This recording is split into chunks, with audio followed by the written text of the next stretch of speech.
Belgium and EU leaders have avoided chaos and division by approving its 90 billion euros funding package for Ukraine. Belgian Prime Minister Bart De Wever said on December 19, the decision provides urgent, reliable financing for Kyiv without using frozen Russian assets. De Wever praised Europe's unity, calling the deal a win for Ukraine, financial stability and Europe's credibility on the global stage. He emphasized that the funds will help repair the damage caused by Russia's unprovoked war. नमस्कार देवी और सज्जनों, मैं इस बार अंग्रेजी में शुरुआत करूँगा। आज हर कोई इस बैठक कक्ष से विजयी होकर जा सकता है। मुझे लगता है कि यूक्रेन जीत गया। उसे अगले 2 वर्षों के लिए आवश्यक तत्काल अनुमानित और विश्वसनीय बजट वित्त पोषण प्राप्त हुआ है, जो कि यूरोपीय संघ के बजट हेडरों द्वारा समर्थित पूंजी बाजार पर यूरोपीय संघ के उधार पर आधारित। ये एक नाजुक निर्माण नहीं है, ये एक स्थिर, कानूनी रूप से मजबूत और वित्तीय रूप से विश्वसनीय यूरोपीय समाधान है।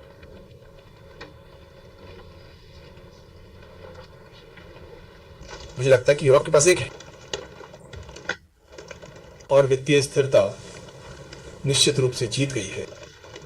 हम अराजकता से बच गए, हम विभाजन से बच गए।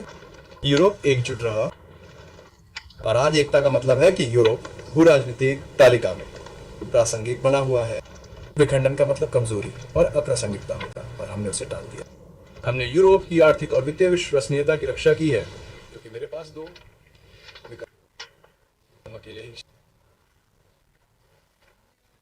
अचल संपत्ति को स्थिर रखा जाएगा और अंततः रूस द्वारा यूक्रेन के खिलाफ अपने अकारण और अनुचित युद्ध के कारण हुए नुकसान की भरपाई के लिए उपयोग किया जाएगा।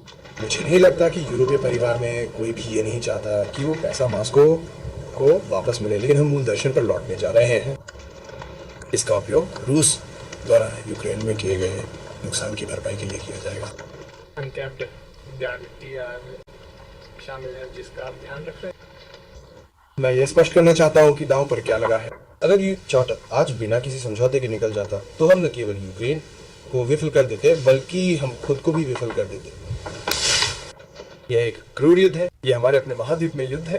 एक लोकतांत्रिक राष्ट्र अपने अस्तित्व के लिए लड़ रहा है और यूरोप की सुरक्षा संरचना यहाँ दांव पर है।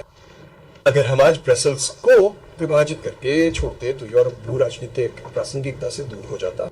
ये एक बड़ी आपदा होती और हम दुनिया को ये संदेश देते कि यूरोप अब कुछ नहीं कर सकता। जनवरी में इस बारे में बात करना मुझे नहीं लगता कि ये था। आपको पता